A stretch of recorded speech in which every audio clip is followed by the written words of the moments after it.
¿Ya estamos todos? Faltarán algunos, ¿verdad? Pero están bien. Me alegro que haya madrugado. Vamos a empezar. Son las 11:20.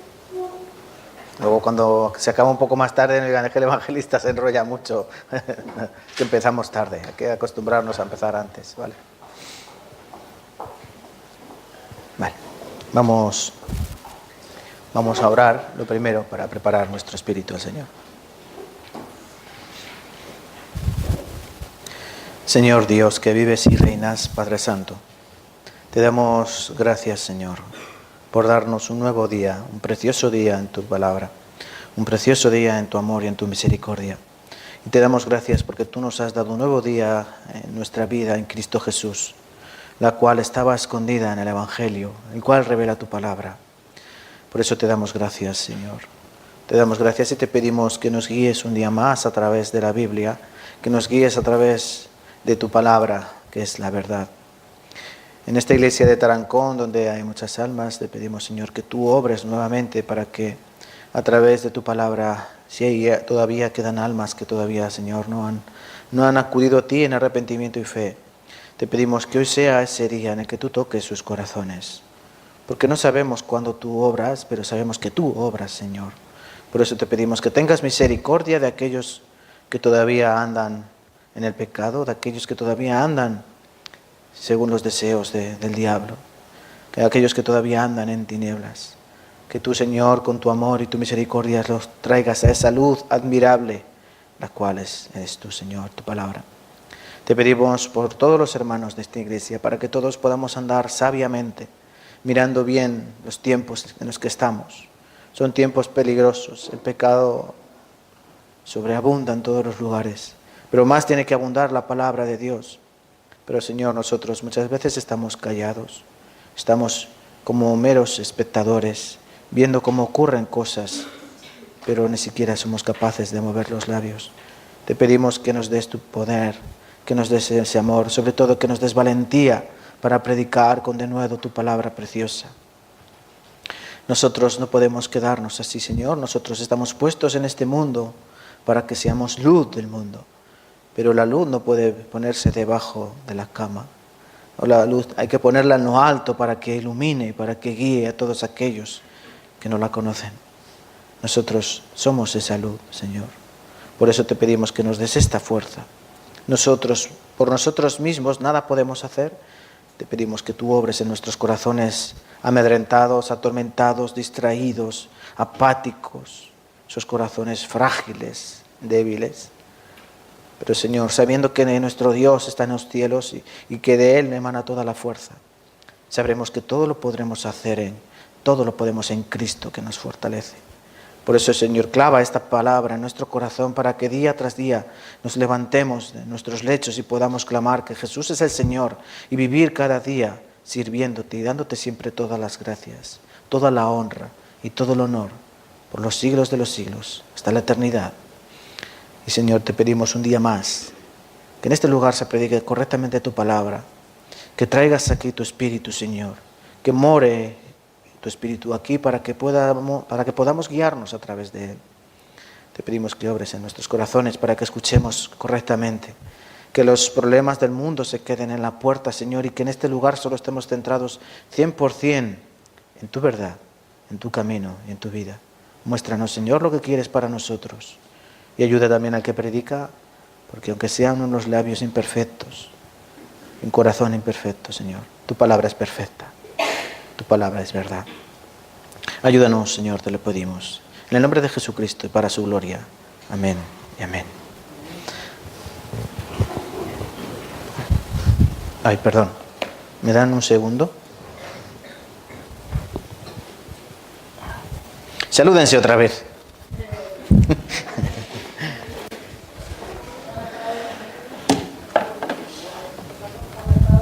Con las prisas se me ha olvidado conectar.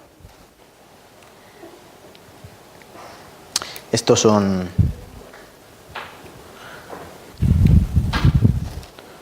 las cosas del directo. ¿Vale? ¿Cómo? Sí. Hoy quiero usar la pantalla. Me disculpan este minutito. Me regalan, ¿verdad? Ya está. Se ve bien, ¿no? ¿Qué vamos a aprender hoy? Vamos a buscar en la Biblia. San Marcos, capítulo 4. Acompáñenme con sus Biblias. Espero que hayan traído todos sus Biblias. Si no tienen Biblia, hay Biblias a disposición. Módico precio. San Marcos, capítulo 4. Porque tenemos muchas cosas que aprender. Y el tiempo pasa muy rápido. San Marcos, capítulo 4.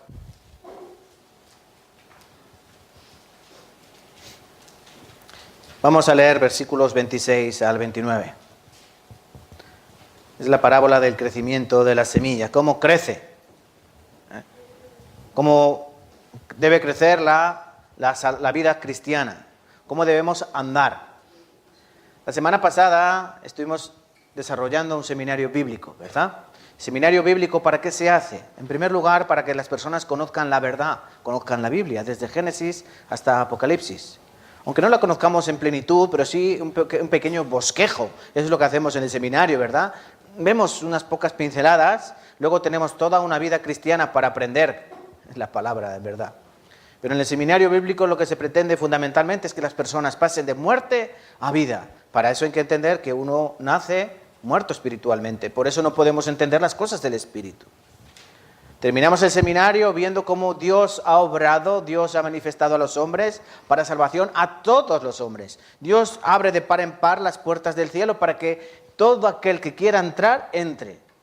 Pero solo hay una manera de entrar, y eso es a través de creer que Jesucristo murió por todos mis pecados. Y si yo creo eso en mi corazón, yo tengo la puerta, yo tengo el velo abierto, el velo corrido, el velo roto para poder entrar a ese lugar santísimo que es el cielo. Pero solo si creo en el corazón. Si yo no creo esto, no sirve de nada. Por ejemplo, quiero preguntar a uno de ustedes. Venga, víctima. Cristel, aquí primera en línea, muy bien. Hermana Cristel, ¿tú crees que Jesucristo ha muerto por todos tus pecados y que todos tus pecados están perdonados? ¿Tú crees esto? Sí, entonces, si tú mueres hoy, ¿dónde sería tu vida eterna? ¿Estás segura, 100%? Sí. ¿De verdad? ¿No me estás engañando? Eso es salvación. Eso es salvación. ¿Estás seguro? Sí, 100%. Sí. Eso es salvación. Puede ser que alguien se engañe a sí mismo. Alguien puede decir, sí, yo creo en Cristo. Pero ¿tú crees que todos los pecados están perdonados? Bueno, todavía me falta mucho. No crees. Eso es no creer. Eso no vale para nada. No, yo sí lo creo, 100%. Sí, eso es creer. Eso de, ¿has recibido la salvación? Estoy en proceso. No, esto no es un proceso. ¿Teléfono? Séptimo de caballería. ¿Entienden? Esto hay que entenderlo perfectamente. Y cuando uno es salvo, muchas personas, cuando reciben la salvación, ahora entiendo que todos mis pecados son perdonados, ahora entiendo que Cristo ha muerto por mí, ahora yo puedo ir al cielo, pero tengo una duda, ¿cómo vivo yo ahora? ¿Cómo vivo yo ahora? Pues eso es lo que tenemos que aprender, ¿vale? Eso es lo que vamos a aprender básicamente. En primer lugar, vamos a leer estos versículos. San Marcos lo tenemos, ¿verdad? Capítulo 4, versículos 26 al 29. Como son 4 versículos, lo vamos a leer todos juntos. San Marcos, capítulo 4, versículos 26 al 29. Decía además, así es el reino de Dios, como cuando un hombre echa semilla en la tierra, y duerme y se levanta de noche y de día, y la semilla brota y crece sin que él sepa cómo, porque de suyo lleva fruto la tierra. Primero hierba, luego espiga, después grano lleno en la espiga. Y cuando el fruto está maduro, enseguida se mete la hoz, porque la siega ha llegado. Porque la siega ha llegado. Esto es lo que nos enseña cómo crece el creyente, cómo debo vivir en la vida espiritual, la vida cristiana. Igual que esto, igual que una semilla que brota, que primero sale la hierba, después la espiga y después grano lleno en la espiga. Estos son 3 procesos que veremos ahora después. Pero antes, quiero hacer un pequeño resumen.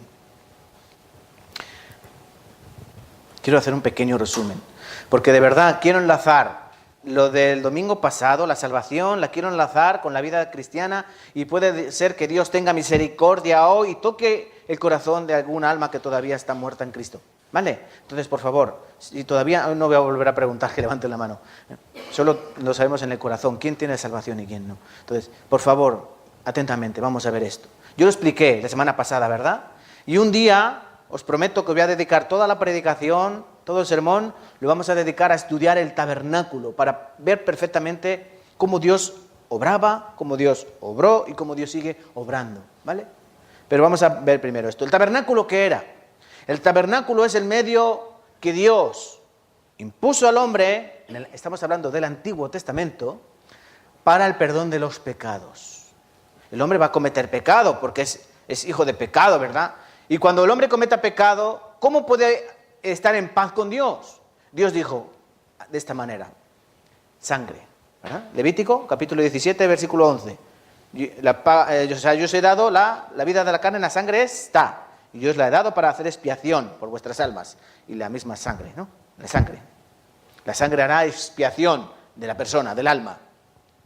Vimos cómo en el huerto de Edén la sangre hizo expiación con Adán y Eva. La sangre hizo expiación con Caín y Abel. O sea, con Abel, ¿verdad? La sangre hizo expiación en el pueblo de Israel en Egipto, ¿verdad? Éxodo capítulo 12, la Pascua. Y durante toda la historia del pueblo de Israel, esta sería la manera, sangre. ¿Cómo se paga el pecado? Con sangre. Romanos 6, 23. La paga del pecado es muerte. Si hay pecado, alguien tiene que morir. Dios dijo, pues un animal, sin mancha, sin defecto. Hay que sacrificar un animal para el perdón de los pecados. Pero en primer lugar hay que reconocer que uno es pecador. Si uno no reconoce los pecados, uno no va a llevar ningún tipo de ofrenda. Ese es el primer paso para recibir la salvación. Reconocer que una persona, que uno mismo es un vil pecador, no un pecadorcito, o un pecadorcillo. No, que tú eres un pecador. Pablo siendo un fariseo, Pablo siendo un religioso, dijo, yo soy el primer pecador. Cuando Pablo aceptó a Cristo, él dijo, yo de los pecadores soy el mayor. Realmente, si nosotros pesamos los pecados de Pablo y pesamos nuestros pecados, yo creo que nosotros salimos perdiendo. Nosotros tenemos menos pecados cuantificables, cuantitativos. Pero realmente Pablo dijo, yo soy el primero, el número 1. ¿Por qué? Porque él entendía la profundidad del pecado. Él entendía la gravedad del pecado para con Dios. Y si nosotros no entendemos esto, no podemos recibir la salvación. Por eso, primer paso, entender el pecado, que yo soy pecador, ¿vale? El pueblo de Israel venía a este lugar llamado el tabernáculo, ¿verdad? Dios dijo, vais a hacer un tabernáculo. Estaba vallado, el tabernáculo es el edificio central, y luego todo ello vallado, con una serie de utensilios, que todos tenían su función. En primer lugar estaba la puerta, en la cual había un pequeño velo. El pecador tenía que venir con su animal, porque tenía que morir ese animal. La paga del pecado es sangre, la muerte. El pecador reconocía su pecado. Yo estoy mal para con Dios, yo voy a ir al infierno, yo no quiero ir al infierno, cojo mi animal y lo llevo al tabernáculo, ¿vale? Entonces, en primer lugar, la puerta. Jesucristo dijo, yo soy la puerta. Jesucristo dijo en San Juan capítulo 10, yo soy la puerta. ¿Qué puerta? ¿De mi casa? No, la puerta que me lleva a Dios. Yo soy la puerta. Todo que quería ser recibido por Dios tenía que atravesar la puerta del tabernáculo. El que no quiere pasar la puerta, ¿qué pasa? ¿Quiere hacer la paz con Dios? No, ni se pasa por allí siquiera para que le vean. Entonces, primero hay que querer entrar, ¿por dónde? Por la puerta. Segundo elemento que había, nada más entrar. ¿Qué es esto? ¿Cómo se llama esto? Esto que tienen aquí en la imagen. ¿Lo ven bien, no? Ese es el altar del holocausto.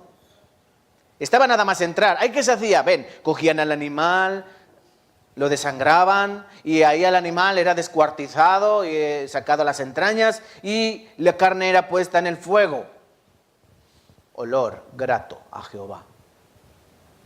Dios olía ese olor. Decía, esto es olor grato para mí, porque ha habido la paga del pecado, ya está hecha. Huele. ¿Entienden? Ese es el altar. ¿Y qué simboliza eso? Si la puerta representa a Cristo, yo soy la puerta, ¿esto qué representará? El altar. A Cristo. ¿Qué representa? El sacrificio de Cristo representa también.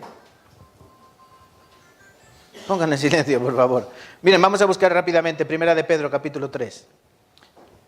Antes de ir a Marcos 4, vamos a buscar 1 de Pedro, capítulo 3, versículo 18. Es que si no quitan el volumen nos despistamos. Yo el primero. 1 de Pedro, capítulo 3, versículo 18.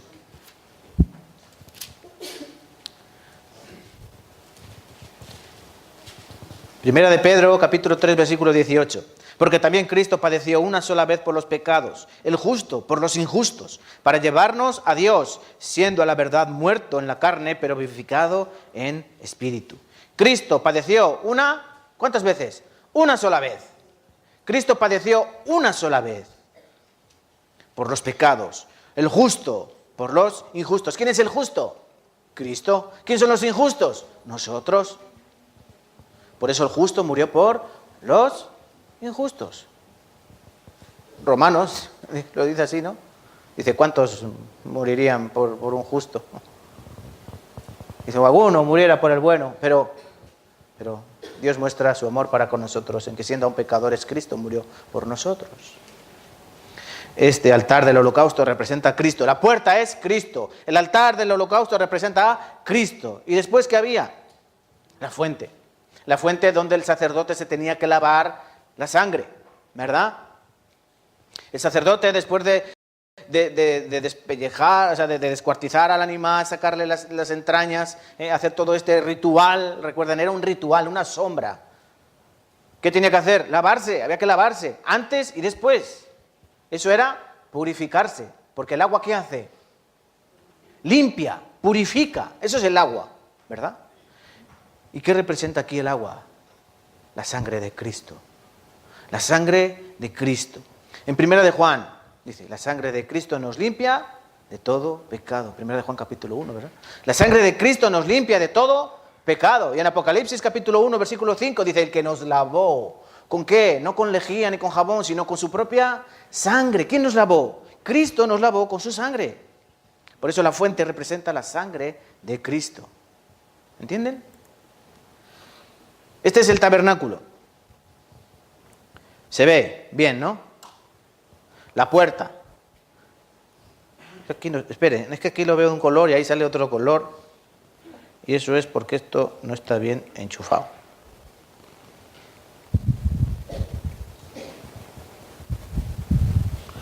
One moment, please. No sé por qué se ve así. Bueno, se ve, ¿vale? Se ve. Que no tiene ese color, pero bueno. Bien, miren, vamos a ver. La entrada, ¿verdad? La entrada. El pecador tiene que entrar. El altar del holocausto. La fuente del agua. La entrada que es Cristo, la puerta. El altar, el sacrificio de Jesucristo. La fuente, la sangre de Jesucristo. Y después estaba el tabernáculo en sí, ¿verdad? Que era un edificio. Tenía 15 metros de largo, 5 metros de alto y 5 metros de ancho. Estaba dividido en dos partes. La primera parte, 10 metros de largo y 5 de ancho, se llamaba lugar santo. Y la siguiente parte, de 5 por 5, el lugar santísimo. ¿Qué había en el lugar santo? El lugar santo estaba, ahí lo pone, el candelero, el altar, ¿y qué más? Y los panes de la propiciación. 3 cosas, el altar del incienso, el candelero de oro y la mesa con los panes. ¿Qué representa eso? ¿Qué representa la mesa de los panes? Cristo dijo, yo soy el pan de vida. San Juan capítulo 6, yo soy el pan, yo soy el pan, yo soy el pan. ¿Sí o no? representan a Cristo. El candelero, ¿qué es el candelero? ¿Para qué servía el candelero? Ahí lo tienen. ¿Para qué es el candelero? La luz, ¿no? El que ilumina, el candelero tiene que iluminar. Y en San Juan 8, 12 también habla de eso, de que Él es la luz. Lo que nos tiene que iluminar es Cristo, ¿verdad? Y por último, el altar del incienso. ¿Qué es el incienso? El incienso son las oraciones, ¿verdad? Dice la palabra que el incienso son las oraciones. Las oraciones. Esto en Apocalipsis, por ejemplo, dice que son las oraciones. Y en Hebreos capítulo 7 también son las oraciones, ¿vale? Entonces, ¿qué representa el lugar santo? Cristo también, Cristo. Y luego estaba el lugar santísimo, pero no se podía entrar en el lugar santísimo porque estaba tapado con un velo. En el lugar santísimo era donde Dios se manifestaba y donde no podía entrar ningún pecador, porque en el momento que entraran el pecador ahí, moría. Solo una vez al año podía entrar el sumo sacerdote dentro de ese lugar santísimo. Recuerden, una vez al año solo podía entrar el sumo sacerdote para expiar el pecado ¿de quién? De todo el pueblo. De todo el pueblo de Israel. Eso se llamaba el día de expiación. En hebreo, el Yom Kippur. ¿Vale? Día de expiación. Solo una vez al año. Una vez al año el sacerdote, perfectamente purificado, porque el sacerdote, como era pecador también, el sumo sacerdote, también se tenía que purificar antes de entrar. Un ritual, ¿vale? Y después podía pasar con la sangre, correr el velo. Una vez que él pasaba, el velo volvía a su sitio. La puerta estaba cerrada, nadie podía entrar. Y él llegaba al altar, ¿verdad? Bien, así de esta manera, miren. El sacerdote llevaba la sangre. El velo estaba corrido. Nadie puede estar en la presencia de Dios. Dice que Dios habita en luz inaccesible, donde ningún hombre puede verle a Dios cara a cara. El sacerdote corría el velo. Interior, aquí. Corría el velo, pasaba y hacía el ritual de echar la sangre en el arca, ¿no? En el altar de la propiciación. Pero la Biblia nos enseña, en San Lucas, ¿qué pasó con el velo? ¿Qué pasó con el velo? Se rasgó. ¿Qué significa esto? Que el velo se rasgó. Nos dice la palabra que el velo se rasgó ¿de dónde? De arriba a abajo, ¿verdad? De arriba a abajo. ¿Qué significa esto de arriba a abajo? ¿Quién lo rasgó? Lo rasgó Dios, porque si esto lo intentan rasgar los hombres, ¿de dónde sería rasgado? De abajo hacia arriba. Pero fue rasgado de arriba hacia abajo. De arriba a abajo. Eso quiere decir que Dios lo hizo. Acompáñenme a Hebreos, capítulo 10. Hebreos, capítulo 10.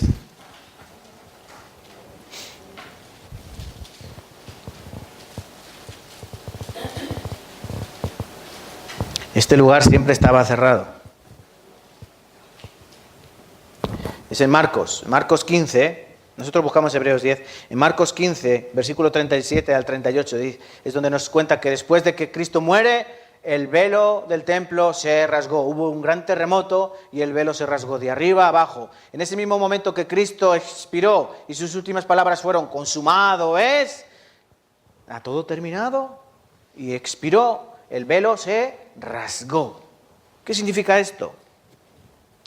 Hebreos capítulo 10, versículo 18 al 20. Vamos a leer juntos. Pues donde hay remisión de estos, no hay más ofrenda por el pecado. Otra vez, pues donde hay remisión de estos, no hay más ofrenda por el pecado. Así que, hermanos, teniendo libertad para entrar en el lugar santísimo por la sangre de Jesucristo, por el camino nuevo y vivo que Él nos abrió a través del velo, esto es, su carne. El velo rasgado de arriba a abajo, ¿qué significaba? Cristo. El velo era Cristo. Hay un solo mediador, ¿verdad?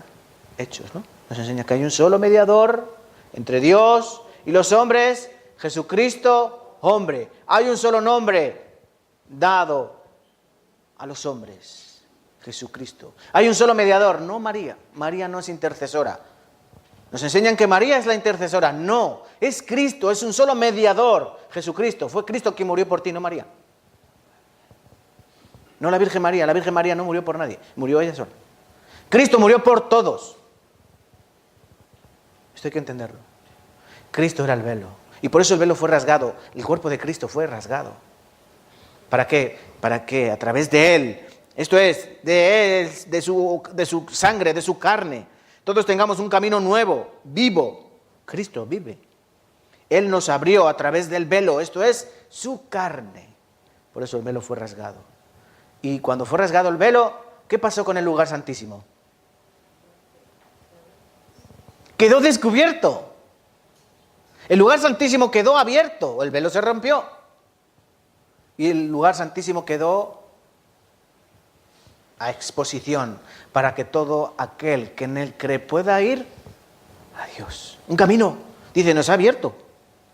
Libertad para entrar en el lugar santísimo. Antes estaba prohibido, nadie podía entrar. Hombre que entra, hombre muerto. Ahora dice que tenemos libertad, puede entrar cualquiera. Pero ¿cómo es esto? ¿Cómo puede entrar? ¿Quién puede entrar? Remisión. La Biblia dice que sin sangre no hay remisión. Hubo sangre, la sangre de Cristo, hubo remisión. ¿Qué había dentro del arca? El arca estaba en el lugar santísimo, ¿vale? ¿Y qué había dentro del arca? En primer lugar, las tablas de la ley. Los 10 mandamientos que Dios dio a Moisés estaban metidos dentro del arca. ¿Qué representan los 10 mandamientos? A Cristo. Dijo, yo no he venido a abrogar la ley, sino a cumplirla. Él es el único ser humano, porque Cristo era 100% humano. Cristo fue el único que cumplió los 10 mandamientos. Tú no puedes, yo no puedo. Y todo aquel que infringe en un punto de la ley se hace culpable de todos. Por eso ni tú ni yo podemos ir al cielo por nuestros medios, por nuestra manera. Esas tablas de la ley son Cristo. Cristo cumplió la ley. ¿Qué otra cosa había ahí dentro? El cuenco de oro con el maná, ¿verdad? El maná que durante años, durante 40 años el pueblo de Israel comió en el desierto, ¿verdad? El maná. Era el pan que necesitaban para vivir. Sin ese maná, ¿qué habría pasado con el pueblo de Israel? Habría muerto. ¿Qué representa el maná? Cristo. San Juan 6, ¿no? Dice, yo soy el maná escondido. Yo soy el maná, el bueno. El que os dio mi padre en el desierto, ese era pan para todo, era maná para todos los días. Pero después murieron. Pero el maná, que soy yo, el maná verdadero, el que me come a mí, no morirá jamás. Es Cristo. Y luego estaba la vara de Aarón. La vara de Aarón que reverdeció, ¿verdad? Echó hojas. Una vara, un palo. ¿Qué simboliza eso? La resurrección de Cristo. Él estuvo muerto y vivió. Un palo, ¿puede echar ramas verdes? ¿Una vara? ¿Sí o no? No me miren. Tú que sabes de botánica. No, un palo, una rama una vez que es cortada, ya no tiene savia, ya no puede brotar nada de ella. Está muerto. Es un trozo de madera muerto. No puede reverdecer, pero la vara de Aarón reverdeció. Significa la resurrección de Jesucristo. Entonces, las 3 cosas que había en el arca, las tablas de la ley, el maná y la vara de Aarón representan la vida, la muerte y la resurrección de Jesucristo. Está bien, ¿no? Está bien, muy claro, muy claro. Por eso el lugar santísimo y por eso la importancia de esto para nosotros. Me van a permitir que me quite la chaqueta, ¿vale? Tengo calor.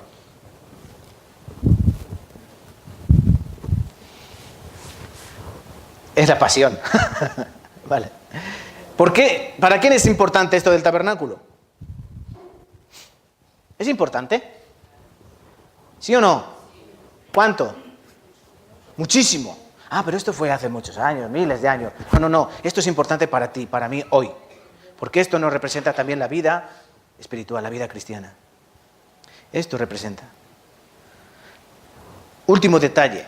¿El tabernáculo lo podían poner en cualquier lugar? ¿En cualquier orientación? No. El tabernáculo tenía que estar puesto desde... Me pone para el otro lado. Tenía que mirar aquí. Ahí. De oriente, o sea, de oriente a occidente, ¿no? ¿Entienden? De oriente hacia occidente. ¿Lo entienden? ¿Dónde está oriente? Al este. ¿Y occidente? Al oeste. Eso representaba que ellos venían de Egipto. Egipto representa el mundo. Ellos dejaban el mundo para ir ¿a dónde? A occidente, es decir, a la tierra prometida. Por eso tenía que estar en esa dirección, ¿vale? De oriente a occidente. Qué pena que se vea así. No sé por qué. Vale. El pecador, el atrio, el patio donde estaba la fuente y el altar, lugar santo y lugar santísimo. ¿Eso qué es? Esto es la salvación. El atrio, donde estaba el sacrificio de Cristo y la fuente para lavarse. ¿Eso qué es? Eso es la justificación. Una vez que el animal era sacrificado, una vez que la sangre era limpiada, o sea que él se limpiaba, ¿eso qué significa? Estar justificados. Imagínate que el pecador llegaba, ponía las manos sobre el animal, confesaba el pecado, pero luego el animal no muere. ¿Qué pasa? ¿Hay perdón de pecado o no? No. El animal tenía que morir y tenía que ser quemado. ¿Entienden? Esto significa la justificación, ser justificado ante Dios. Yo tengo que ser justificado. Y yo por mis obras no me puedo justificar ante Dios. Es más, yo con mis obras yo estoy condenado ante Dios. El lugar santo, ¿esto qué es? La santificación. Estos son los tres procesos que tiene que haber en la vida del creyente. ¿Os acordáis que hemos leído en los primeros versículos, San Marcos capítulo 4? Está hablando de la parábola del sembrador, ¿verdad? O sea, como el crecimiento de la semilla. ¿Cómo crece la semilla? Primero hierba, luego espiga, luego grano lleno en la espiga. Esto simboliza primero la justificación, después la santificación y por último la glorificación. Esto es conocido como las tres etapas de la salvación o los tres grados de la salvación, para que se demuestre que somos salvos de verdad. La santificación representan tu vida viviéndola correctamente en la palabra de Dios. Eso es la santificación. Que no es un camino perfecto, no. A este lugar, al lugar santo, podían entrar los sacerdotes. ¿Por qué? Porque había que poner incienso todos los días aquí, había que cambiar los panes porque el pan se ponía duro y mohoso, había que cambiar los panes todos los días y el fuego también se podía apagar, entonces había que pasar a conservar el fuego del candelero. ¿Entienden? Ahí podían pasar los sacerdotes. Y seguro que habían cometido pecados. Entonces podían pasar ahí, pero ellos tenían esa función, ¿verdad? Esto representa nuestra vida. Ellos tenían que dar buen ejemplo de conducta. El sacerdote. ¿Nosotros qué dice la palabra que somos ahora? Los salvos, ¿qué somos para Dios? Aparte de hijos, tenemos un real sacerdocio. Somos sacerdotes. ¿El sacerdote cómo tiene que vivir? Como sacerdote. No puede vivir de cualquier manera, porque si no, desacredita su oficio, ¿sí o no? Un médico que se dedica a enfermar a los pacientes, ¿qué les parece? Un médico que te diga, fuma, no pasa nada. ¿Estaría bien? No, ¿verdad? Hay que dar ejemplos de su oficio. El sacerdote tiene que dar ejemplos de su oficio con su vida. Este es la santificación. Y por último, la glorificación. Esto no es en esta tierra, eso será después. Cuando yo muera o cuando Cristo venga por mí en las nubes del cielo, como dice 1 Corintios, capítulo 15, eso será la santificación. Porque yo ahora no tengo un cuerpo glorificado, perdón. Yo sí me estoy santificando día tras día, pero no estoy glorificado, no tengo alas, no tengo corona. Eso será después. Eso será después. Entonces, estas son las 3 etapas. Esto es lo que vamos a aprender hoy. Pero hay que recordar que esto es ¿para quién? Para el salvo. Para la persona que tiene a Cristo. Para aquellos que han creído y conocido en verdad. Colosenses, por favor, busquen Colosenses capítulo 1. Colosenses capítulo 1.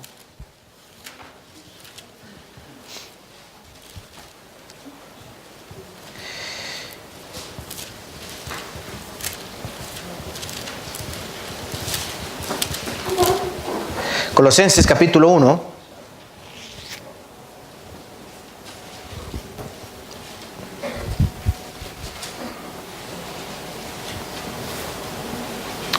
A partir del versículo 4 os voy a leer. Habiendo oído de vuestra fe en Cristo Jesús y del amor que tenéis a todos los santos, a causa de la esperanza que os está guardada en los cielos, la esperanza que está guardada en los cielos, de la cual ya habéis oído la palabra verdadera del Evangelio, el Evangelio que ha llegado hasta vosotros. ¿El qué? El Evangelio, la palabra verdadera, así como a todo el mundo, y lleva fruto y crece también en vosotros, desde el día que oísteis y conocisteis de la gracia de Dios en verdad. Lean conmigo todos juntos el versículo 6.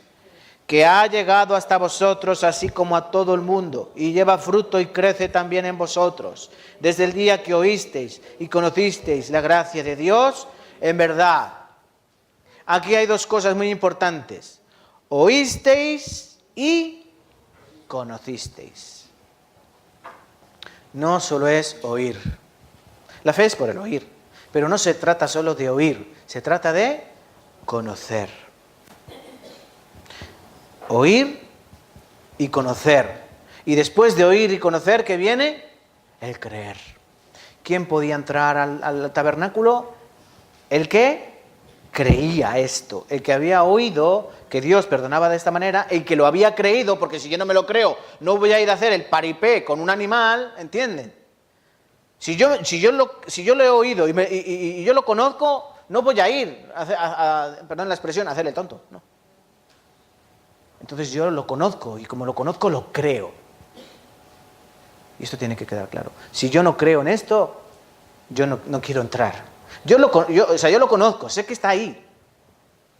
Yo creo que el 90% de los cristianos conocen que Jesucristo murió por todos los hombres. Pregúntale a cualquiera, oye, ¿por qué celebran la Navidad? Bueno, porque vino el Salvador, ¿no? Porque supuestamente Cristo ha muerto por todos los pecados.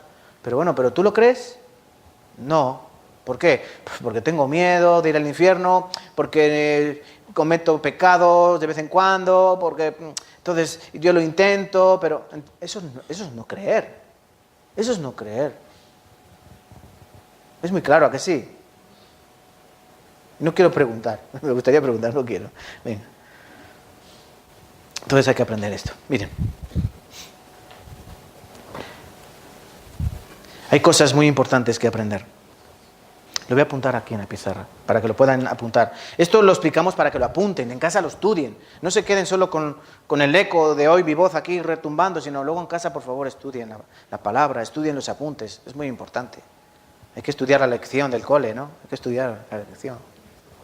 Hay cosas que aprender, que la salvación.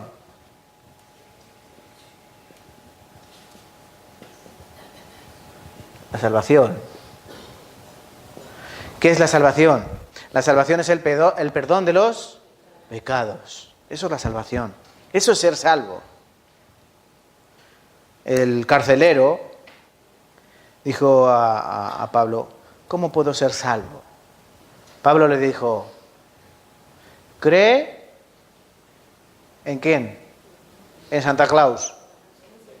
Cree en Jesús y serás salvo, tú y tu casa.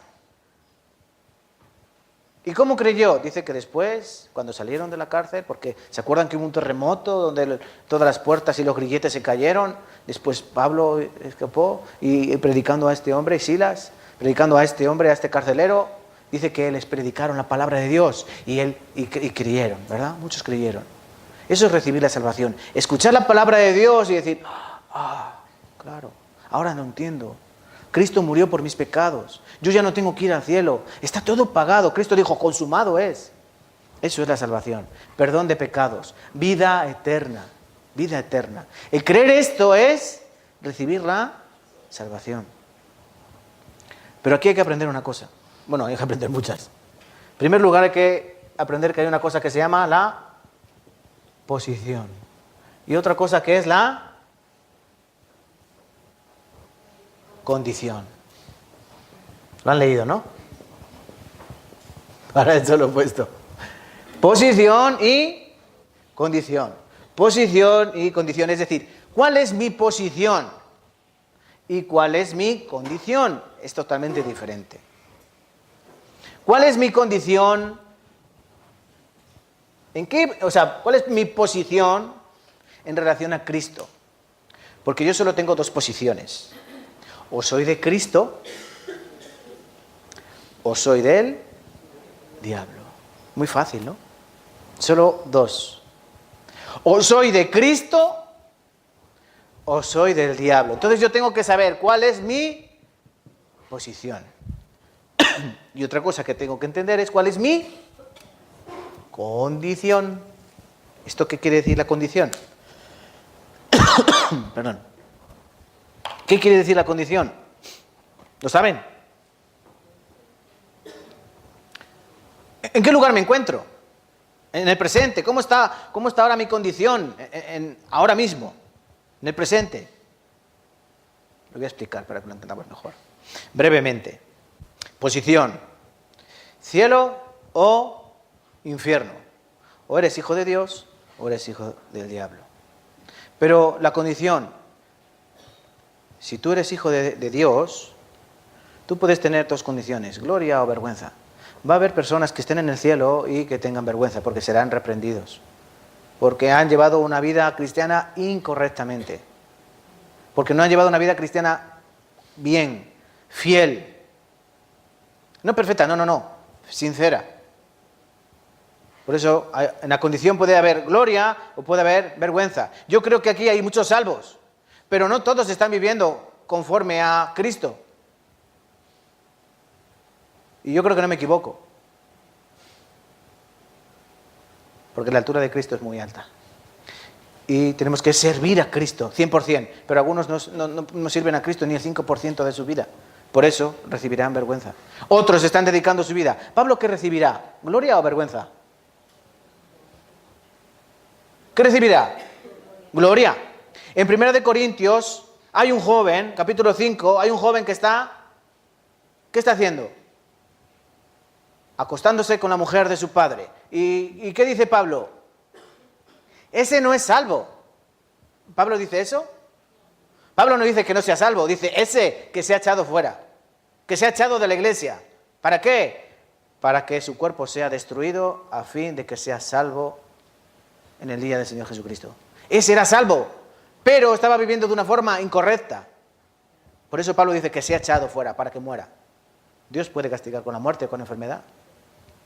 ¿Ese joven que va a recibir en el cielo? Vergüenza. Vergüenza. ¿Cuál es mi posición? He nacido de nuevo. Nicodemo, es necesario nacer de nuevo. ¿Nacer cómo? De la palabra y del Espíritu. ¿Nacer cómo? De Dios. Voluntad de Dios. Eso es nacer de nuevo. Y cuando uno nace de nuevo, ¿qué tiene que hacer?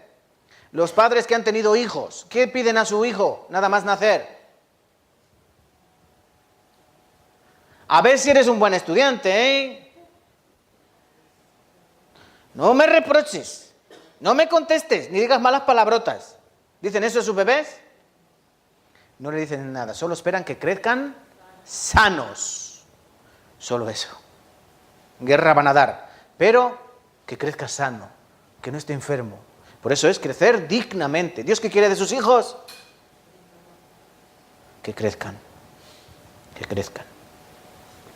¿Cómo voy al cielo? ¿Cómo nazco de nuevo? ¿Cómo se nace de nuevo? Por medio de la fe. Esto no de vosotros, es don de Dios. O sea, mi posición, yo he sido nacido de nuevo. ¿Cómo? Por medio de la fe. Por medio de la fe. ¿Y yo por qué he nacido de nuevo? Para no hacer nada. Como ya todo el pecado está perdonado, yo ya no voy a hacer nada. Bueno, viene el domingo a la iglesia, escucho un rato la predicación, pero luego ya veré lo que hago. No. En Efesios 2 dice que somos hechura suya, creados en Cristo Jesús para buenas obras, las cuales Él preparó de antemano para que anduviésemos en ellas. Somos hechura suya, somos una creación de Cristo. ¿Para qué? Para buenas obras. ¿Somos salvos por buenas obras? No. Santiago capítulo 2 dice no. Las obras dan testimonio de la fe. No somos salvos por obras, somos salvos por fe. Pero la fe da testimonio de las obras dan testimonio de la fe. ¿Lo he explicado bien? ¿Uno va al cielo por hacer buenas obras? No. Uno va al cielo por fe, por creer. Pero cuando uno cree, como fruto, da buenas obras. Y cuando da buenas obras, entonces dices, sí. Porque Cristo dijo, por el fruto se conoce al árbol. Una higuera que dice, yo soy un manzano. Y tú ves, ¿qué? Higos. No, tú eres una higuera. No, yo soy un manzano de verdad. Royal Gala. Mis manzanas son Royal Gala. No, que tienes higueras. Mira, higos ahí. Las brevas. Que soy un manzano. Coño. ¿Saben a lo que me refiero? El cristiano, el creyente, tiene que dar buenas obras. Yo soy cristiano, pero de él sale maldición, salen cosas malas. Entonces, ¿qué cosa más rara? Bueno, pues eres una higuera que da manzanas de fruto. Eso hay que estudiarlo, ¿no? En biología. La obra y el esfuerzo de cada uno es lo que da testimonio de lo que tú eres. Esa es la condición. Posición. La salvación es perfecta. La salvación no se pierde. La salvación es perfecta. Es para todo el pecado pasado, presente, futuro. Cristo nos dijo que perdona los pecados pasados o los pecados presentes. Cristo perdona todos los pecados. Y no solo la propiciación de nuestros pecados, sino de todo el mundo. He ahí el Cordero que quita el pecado del mundo. Zacarías dijo, quitaré el pecado de la tierra en un día. Sí, todo el pecado del mundo fue quitado en un día. Por eso la salvación es perfecta. Pero, ¿cuál es mi condición? Que debe ser perfeccionada. Debe ser perfeccionado, yo debo ser perfeccionado. Yo ahora he sido, mis pecados han sido perdonados, ¿verdad? Mis pecados han sido limpiados. Pero yo sigo cometiendo algún pecado de vez en cuando. Se me caen, ¿no? Sin querer, alguna mala palabra, alguna mentira. Entonces, ¿qué pasa? Que yo tengo que ser perfeccionado. Esa es mi condición. La salvación del alma. Cuando yo acepto a Cristo en mi corazón, ¿quién recibe la salvación? ¿Yo? ¿Mi cuerpo? ¿Mi cartera? ¿Quién se salva? Cuando mi espíritu recibe el espíritu de vida, Él es el que se beneficia. ¿Quién es salvo? No mi cuerpo, no mi casa, no mi esposa. Mi alma recibe la salvación. Esa es la salvación del alma. Esa es la posición. Mi alma está salvada, pero mi cuerpo, hay un problema. Mi alma está salvada, pero mi cuerpo, ¿qué? Mi cuerpo sigue estando en este mundo. Por eso hay que salvar el ¿qué? La conducta. ¿Qué es la conducta? ¿Cómo vivo yo en este mundo, con este cuerpo? Porque mi alma ya no hay problema, mi alma ya está salvada, tiene vida eterna, pero mi cuerpo, no. Mi cuerpo ahora tiene que dar testimonio de que yo soy hijo de Dios. Entonces, pero es muy difícil, porque yo estoy viendo los carnavales y... Carnaval, ¿sí o no? Pero tu alma le pertenece a Cristo y hay una lucha, ¿verdad? Como decía Pablo, una lucha, las cosas de la carne contra el espíritu, y ahí continuamente. ¿Se han dado cuenta cómo hay continuamente una lucha de la carne y el espíritu? Uno ve eso y se acuerda de cómo antes bailaba y se disfrazaba y se divertía, y me dan ganas de ponerme un antifaz. Ese eres tú y ese eres yo. Esa es mi conducta, yo quiero. Por eso hay que salvarla. Ese es el segundo grado de la salvación. Es la santificación. Día a día quitar esas cosas que nos manchan. Posición, el libro de la vida. ¿Se acuerdan cuando hablamos del libro de la vida? En Apocalipsis nos habla, ¿no? El capítulo 20 y 21. 20 nos dice, los libros fueron abiertos. Sí, y otro libro fue abierto, el libro de la vida. El que no se halló inscrito en ese libro fue lanzado al lago de fuego, que es la muerte segunda. Entonces tu nombre tiene que estar escrito en el libro de ¿quién? De la vida. Tu nombre tiene que estar en el libro de la vida. Cuando recibes la salvación, tu nombre es sellado en ese libro de la vida. Ya no se puede borrar. Has recibido a Cristo. Pero hay un libro de la memoria. Porque Cristo no tiene Alzheimer. El que tiene Alzheimer es Dios. Dios tiene Alzheimer, dice, no me acordaré de tus pecados ni de tus transgresiones. Pero cuando lleguemos al tribunal de Cristo, Cristo lo tiene todo apuntado. Mira, hay una gran diferencia. Imagínense que la Biblia no, es el libro de la... Imagínense, ¿no? Este es tu libro de tu vida. Pero las primeras páginas, la primera mitad es de tu vida antes de recibir la salvación. ¿Vale? Y la segunda mitad es tu vida después de recibir la salvación. ¿Qué va a pasar? Las primeras páginas van a estar en rojo, por la sangre de Cristo. Tus primeras páginas no va a poner nada antes de recibir la salvación. Oh, muy bien, muy bien. Tu nombre está escrito en el libro de la vida. Adelante. Pero después en el libro de la memoria, después de recibir la salvación, todo es apuntado. ¿O piensas que Cristo se olvida de todas las cosas? O como sois hijos, no pasa nada. No. Aquí está todo escrito. Porque tienes que recibir según tus obras. En el cielo, igual que en el infierno. En el infierno todos van a pagar según sus obras. Hitler va a sufrir más que Jack el Destripador. ¿Sí? Peores obras, más sufrimiento. Pero en el cielo el galardón no será igual para ti que para Pablo. No será para ti igual que para Jacobo. No será para ti igual que para Charles Spurgeon, John Wesley, muchos predicadores que han dado su vida por el Evangelio. No esperes tener el mismo galardón, el mismo premio. Porque si no te esfuerzas igual, ¿me entienden? Es muy fácil. Por eso todo está apuntado.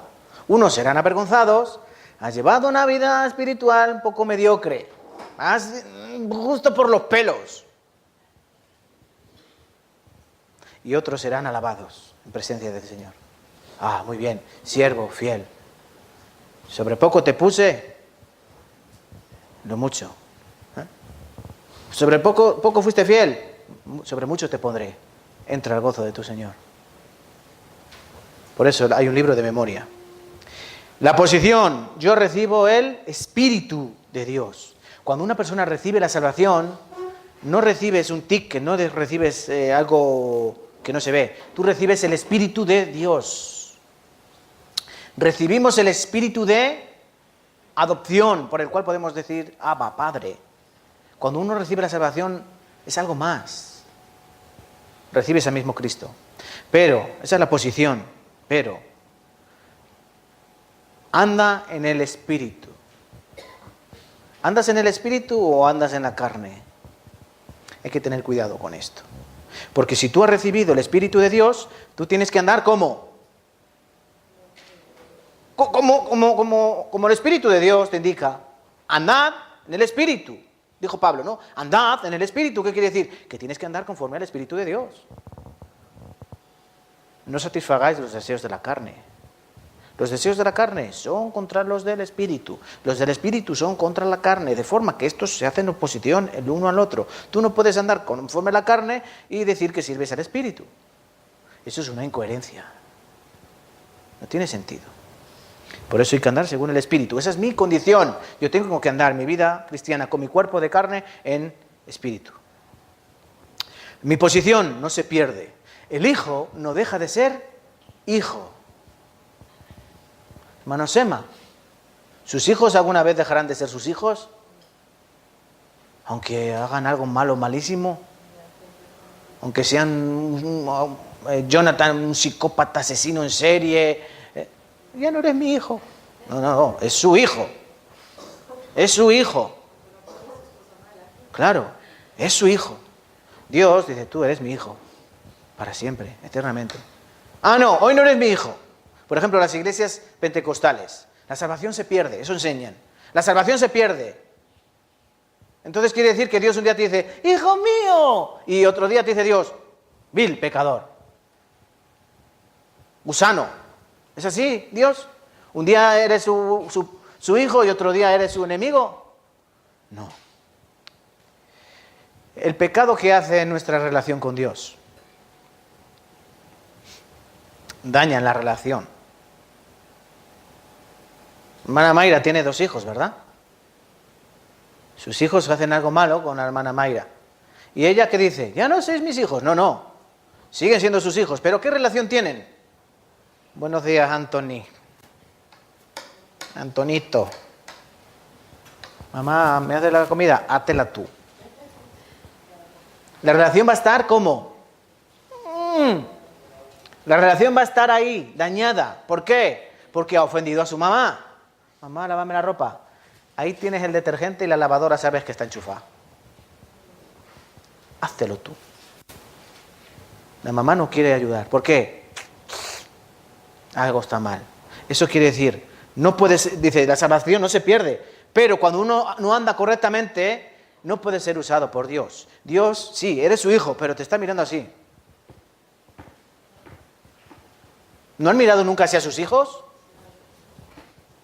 Verás. Sí, ¿no? Tú sigue. Y Dios te está esperando, dice que Dios es paciente. Pero cuando empieza a hacer así...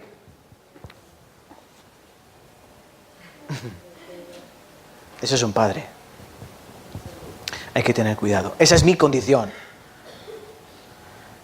También hay que entender mi posición, arrepentimiento ante el juez como un pecador. Mi posición antes de recibir la salvación, Dios es un juez. Un juez que yo no puedo sobornar con una bonita sonrisa. Oh, yo no sabía que eso era pecado. Dios es un juez justo, severo, perfecto. Y tengo que arrepentirme. Hay 2 arrepentimientos. En la vida hay 2 arrepentimientos. El arrepentimiento para la salvación, para salvar mi posición de cielo o en infierno. Tengo que tener un arrepentimiento. Ese es el arrepentimiento en la vida. En la vida, un arrepentimiento. Es el que recibimos antes de recibir la salvación. Cuando yo lloro y yo entiendo que soy un pecador y voy a ir al infierno, pero yo no quiero ir al infierno. No tengo que seguir haciendo esas cosas. Ese es el arrepentimiento que Dios nos da para salvación. Pero luego hay un segundo arrepentimiento. Este arrepentimiento es para la vida. Hay un arrepentimiento en la vida y otro para la vida, para vivir día tras día.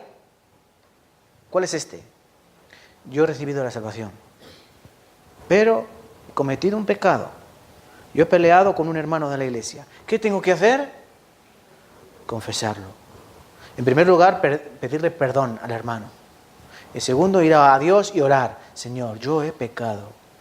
Yo he pecado con el hermano. Yo le he hablado como no merecía. Perdóname, Señor.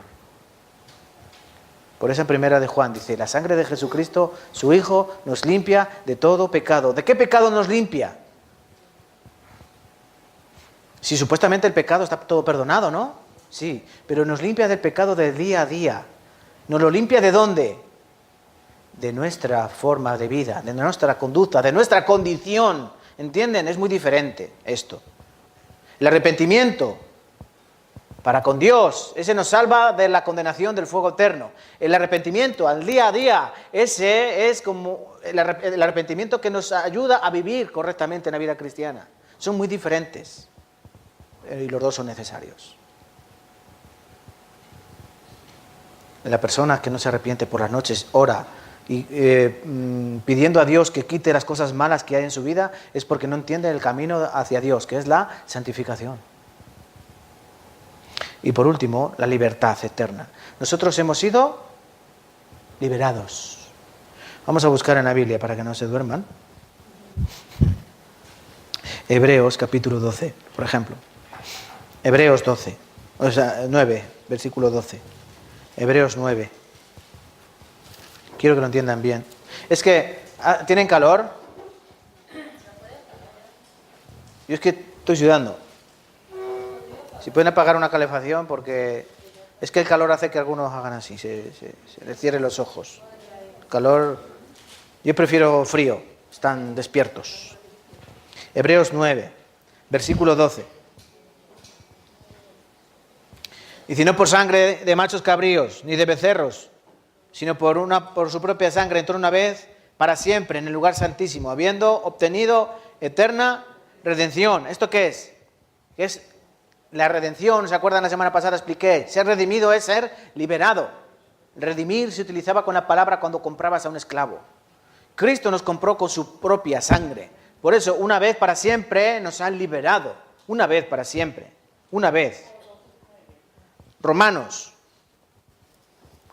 también, acompáñenme. Romanos capítulo 8.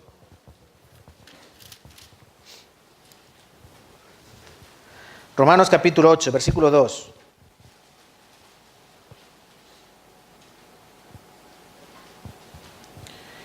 Romanos capítulo 8, versículo 2 dice, porque la ley del Espíritu de vida en Cristo Jesús me ha librado de la ley del pecado y de la muerte. Pablo en el capítulo 7 dice, hay una ley en mi cuerpo, esto es en mí, una ley que yo quiero hacer lo bueno, pero me salen cosas malas. Esa es una ley, es la ley del pecado. Pero dice que Cristo me ha librado de la ley del pecado y de la muerte. ¿Cómo? Por su propia sangre. Él me ha rescatado. Él me ha rescatado. Ahora soy libre. Pero el hecho de ser libre no quiere decir que yo pueda vivir de cualquier manera. No. Porque Él te ha comprado ¿para qué? Para que tú seas su siervo. ¿Sí o no? ¿Por qué Cristo nos salva? Nos salva para que seamos sus siervos. ¿Qué mejor amo? ¿Qué mejor Señor que uno que es todo amor? ¿Qué mejor Señor que aquel que nos ha librado? No para que seamos libres según nuestra voluntad, sino para que seamos sus siervos y demos nuestra vida para Él.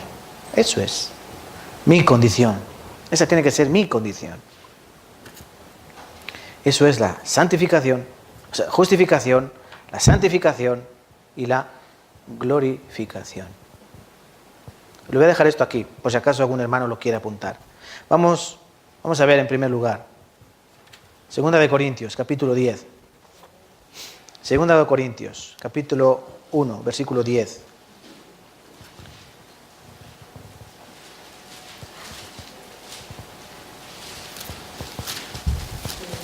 Segunda Corintios, capítulo 1, versículo 10.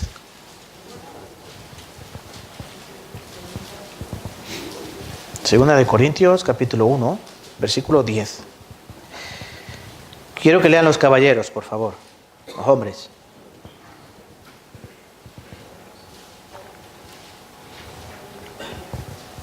Una, dos, tres, Primera de Corintios 1, versículo 10. Una.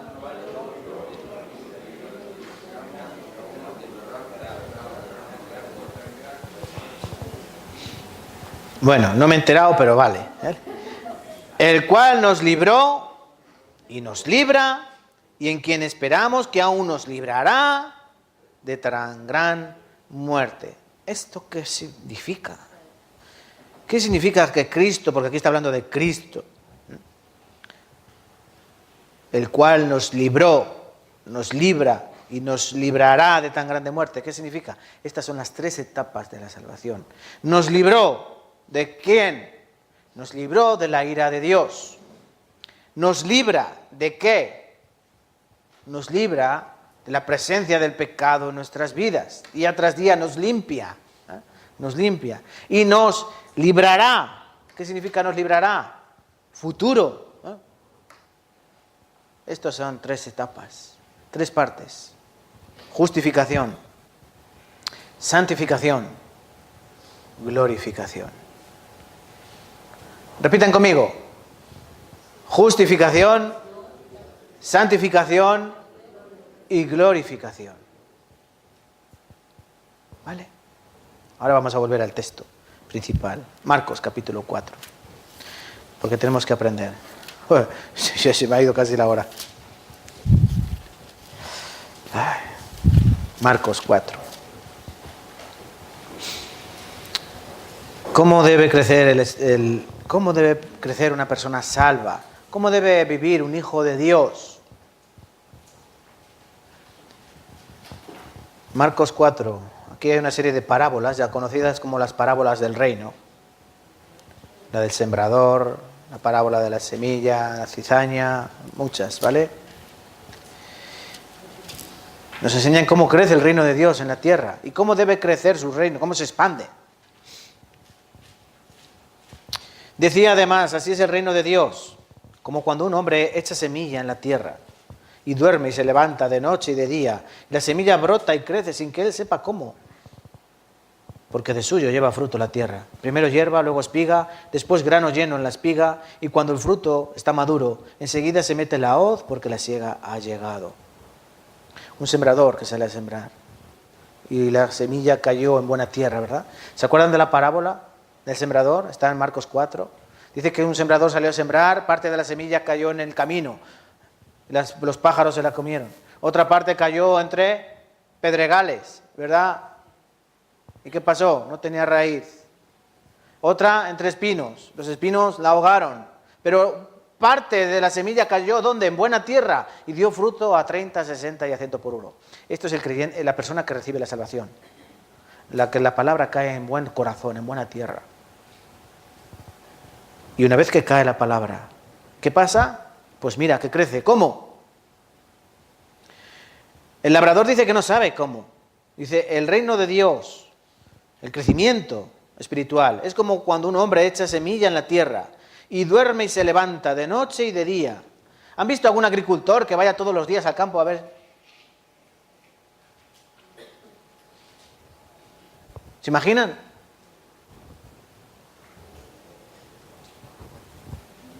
A ver cómo crece. Y sale la brigna de hierba. A ver.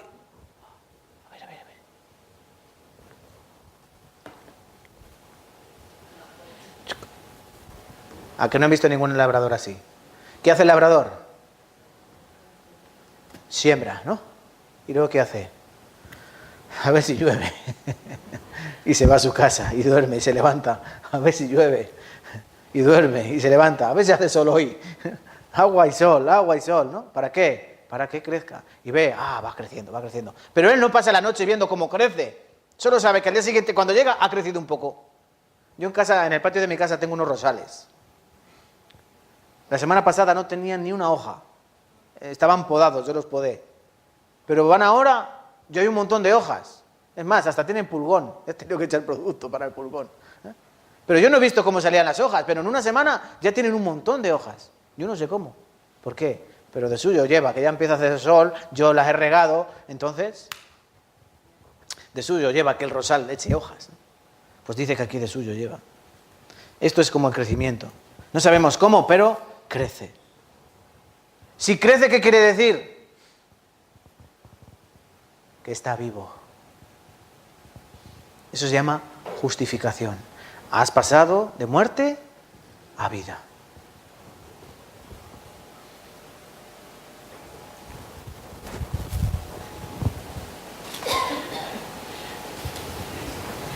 ¿Crecen todas las semanas? Vaya que no. Tengo que venir yo los miércoles así a cortar, porque están así de altas. Pero como no vienen los miércoles, no lo ven. Sí crecen, sí. No crecen, ¿por qué? Porque son de plástico. Están muertas. Parecen bonitas, ¿a que sí? Son bonitas estas flores, ¿a que sí?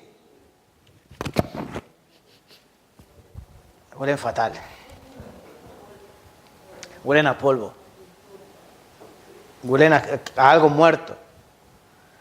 Así hay muchas personas en la iglesia. Parecen flores hermosas, parecen salvos, incluso llevan traje y corbata. Pero, ¿cómo sabríamos que esta no es de verdad? ¿Cómo sabremos? ¿A que desde ahí parecen de verdad? Parece.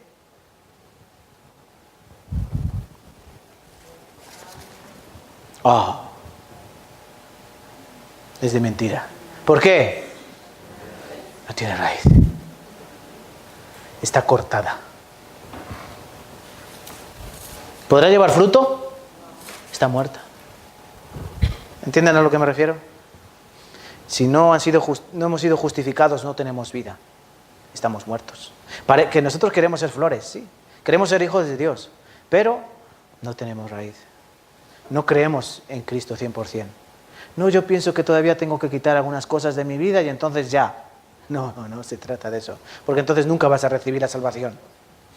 La persona que piensa que él tiene que hacer todo bien para después ser aceptado por Cristo, esa persona jamás va a recibir la salvación. Tú no puedes hacer nada por ser recibido por Dios. Tú no puedes hacer nada. Igual que tú no pudiste hacer nada para venir a este mundo, tú no empujaste ni un poco con el culete, no hiciste nada, no ayudaste a tu madre en nada para parirte. Solo llorabas, llorón. Así es como se nace de nuevo, solo llorando por tu pecado. No puedes hacer nada más. Dios es el que obra. De Dios es el querer y el hacer por su buena voluntad. Esto es lo primero que hay que tener, es ser justificados. ¿Dónde aparece eso? En Romanos capítulo 5. Miren, dejen aquí el marcapáginas, en San Marcos capítulo 4. Vamos un momento a Romanos capítulo 5, para aprender bien un momento solo lo que es la justificación.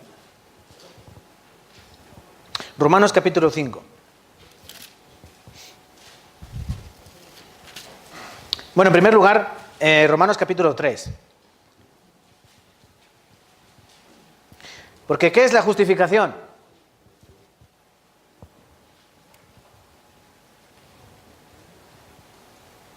¿Qué es la justificación?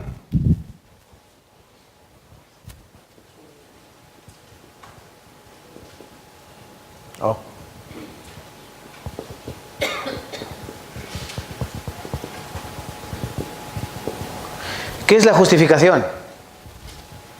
¿Qué significa eso, por favor? ¿Alguien me lo puede explicar? ¿Qué es la justificación?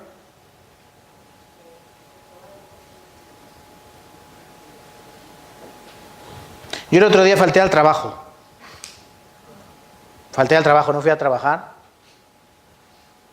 ¿Y qué necesito? Un justificante. ¿De qué? Que diga que yo he hecho otra cosa que no he podido ir a trabajar, ¿no? Yo fui a Cuenca al médico. Y en el médico yo imprimí un justificante. Y yo llegué a mi trabajo, mire, no vine porque tenía cita con el médico. ¿Y qué me dijo el jefe de estudios? Vale, muy bien. Está justificado. No te vamos a quitar el sueldo de hoy. Hoy vas a cobrar aunque no has trabajado, pero vas a cobrar. ¿Por qué? Porque he sido justificado. No por mí mismo. Oye, que he ido al médico. ¿Y quién me dice que has ido al médico? El justificante. Pues yo tengo que ser justificado ¿ante quién? Ante Dios. Yo tengo que estar en presencia de Dios y decir, no, pero si hay una manera de ir al cielo, no tener pecado. Dios no puede estar en un sitio donde el pecado está. Entonces para estar en el cielo yo no tengo que tener ningún pecado. Dios, yo no he tenido ningún pecado. ¿Cómo que no? ¿Has dicho alguna mentira? Bueno, alguna pequeña. Ya. Por eso, ¿quién va al infierno? Apocalipsis dice que todos los mentirosos. Entonces, si has hecho una mentira, tú vas a ir al infierno. Ni mentira blanca, ni verde, ni amarilla. Si tú mientes, tú vas al infierno. Entonces, ¿cómo se justificará el hombre, el nacido de mujer? Dijo Job. ¿Cómo será limpio? ¿Cómo puedo ser justificado yo ante Dios? ¿Cómo? Es que... No puedes. Pero, Romanos capítulo 3, el versículo 24. Siendo justificados por 50.000 euros. Siendo justificados. No, es que había antes gente que pagaba por la indulgencia. Había gente que daba dinero para el perdón de los pecados. los reyes pagaban muchas sumas de dinero a la iglesia para que sus pecados fueran perdonados. Eso se llamaba una indulgencia. Y si tú querías una indulgencia total, tú dabas un montón de dinero y el cura te decía, te absolvo tus pecados, nombre Padre, Espíritu Santo. ¿Y todos tus pecados serán perdonados? ¿Sí? No. No, porque no se compran con dinero, no se saldan con dinero. ¿Cómo pagará el hombre para redimir su alma? No puedes, no puedes. Siendo justificados gratuitamente por su gracia, mediante la redención que es en Cristo Jesús. ¿Cómo somos justificados? En Cristo Jesús. Capítulo 5 de Romanos. Miren, justificados. Puedes rodear esa palabra, justificados. Pues, por la fe, tenemos paz para con Dios, por medio de nuestro Señor Jesucristo. Entonces estamos justificados. ¿Cómo? Por la fe. Yo creo que Jesús ha muerto por mí. Yo estoy justificado. Yo estoy justificado ante Dios. Pero si lo creo, ¿dónde? En el corazón. ¿Por qué? Porque Dios ve el corazón. Algunos van a llegar ese día, van a decir, no, yo soy cristiano. Yo iba a una iglesia, yo daba ofrenda, daba diezmo, yo muchas cosas buenas. Yo creo en Cristo. ¿Y qué dirá el Señor? Mateo 7, 21. Muchos me dirán en aquel día, Señor, Señor. Señor, en tu nombre hicimos muchos milagros. Señor, en tu nombre echamos fuera demonios. Señor, en tu nombre profetizamos. Y Cristo les dirá, apartaos de mí, hacedores de maldad. ¿Cuántos? ¿Muchos o pocos? Muchos llegarán ese día engañados diciendo, no, pero si yo soy creyente, sí. Y Cristo le dirá, apartaos de mí. Nunca os conocí. Nunca me conocisteis de verdad. No habéis creído en mí. Ese es el creyente que dice, yo creo en Cristo, pero que sigue queriéndose justificar por sus obras. ¿Qué dicen ellos? En tu nombre hemos echado demonios fuera, en tu nombre hemos profetizado, en tu nombre hemos hecho esto. Ellos piensan que están haciendo obras, ¿entienden? Piensan que por sus obras nosotros hemos hecho esto. Por eso somos creyentes verdaderos, por eso somos hijos de Dios, por eso tenemos que entrar al cielo. Pero Cristo dice, no. No es la respuesta correcta. Apartaos de mí, al fuego, malditos. Así será Cristo. Al fuego, malditos. Justificados. Miren la palabra justificadas, cuántas veces aparece. Versículo 9 de Romanos capítulo 5. Mucho más estando ya justificados en su sangre. Por él seremos salvos de la ira de Dios. Somos justificados por la fe. ¿La fe en qué? En la fe en su sangre. Mucho más estando ya justificados en su sangre. Por él seremos salvos de la ira de Dios. Versículo 16, 17, 18, 19, 21. Aparece muchas veces la palabra justificación.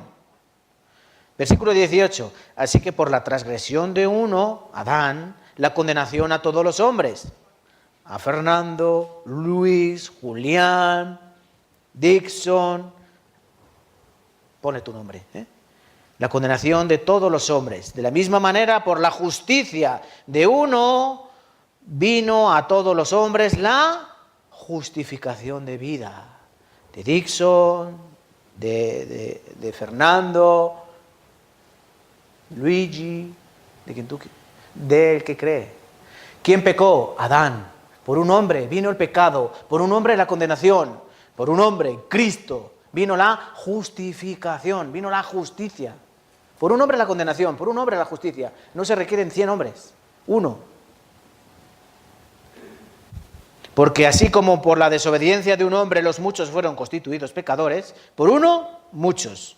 Así también por la transgresión de uno, los muchos serán constituidos justos.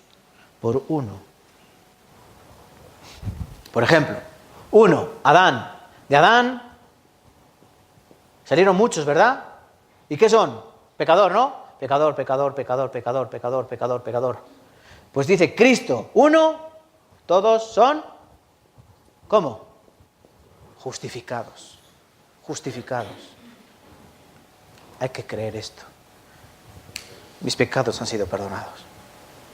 Mis pecados han sido perdonados. ¿Cuántos? Todos. Todos. En San Juan capítulo, vamos a buscar, San Juan capítulo 8. San Juan capítulo 8. San Juan capítulo 8.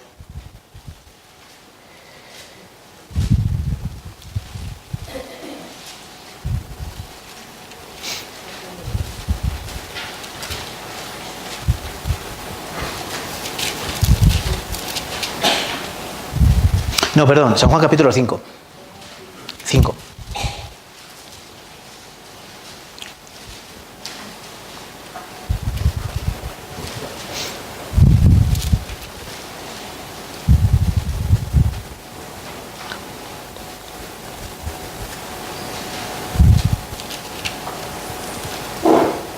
¿Lo tenemos? A ver si me encuentro yo. Un momento. Mejor, ahora después. 16, San Juan 16.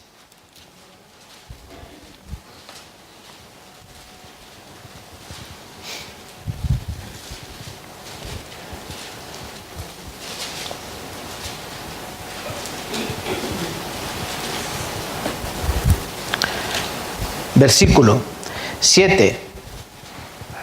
Dice, pero yo os digo la verdad. Os conviene que yo me vaya, porque si no me fuere el Consolador no vendría a vosotros, mas si me fuere os lo enviaré. Y cuando Él venga convencerá al mundo de pecado, de justicia y de juicio. Ahora lean conmigo, por favor, versículo 9. De pecado por cuanto no creen en mí. De justicia por cuanto voy al Padre y no me veréis más. Y de juicio por cuanto el príncipe de este mundo ya ha sido juzgado. De pecado por cuanto no creen en mí. ¿Cuál es el pecado que me lleva al infierno? No creer en Cristo. No, pero si yo creo. ¿De verdad crees que todo tu pecado ha sido perdonado? ¿De verdad? ¿En tu corazón crees que todo está perdonado? ¿Tú irías al cielo hoy? ¿Sí? Tita, estás muy callada. ¿Tú crees en Cristo? ¿Sí? Si tú mueres hoy, ¿irías al cielo o al infierno? Te lo estás pensando, ¿no? No, ¿no? Entonces no crees en Cristo. Yo creo en Cristo, sí. Pero si tú mueres hoy, ¿irías al cielo? No. Eso es que no crees en Cristo. ¿Por qué? Porque Cristo pagó. Yo te invito a comer. Invito a toda la iglesia a comer. Vamos al restaurante. Y yo os invito a comer. Yo pago. Pero yo me voy. Tengo cosas que hacer y me marcho. Y tú vas y te dice el camarero, no, ya está pagado. Tú dices, ¿quién ha pagado? Julián. Pues Julián, si es un roñoso, no paga nada. No, cóbrame. No, que está pagado. No, que cóbrame, que no me creo que... Eso es no creer en Cristo. No creer que está todo pagado. No hay que hacer nada. Está todo pagado. Ahora sí me ha venido a la cabeza el versículo que quería buscar antes. San Juan capítulo 3.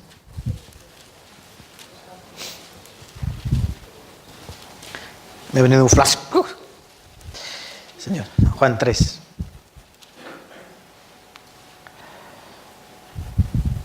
Miren.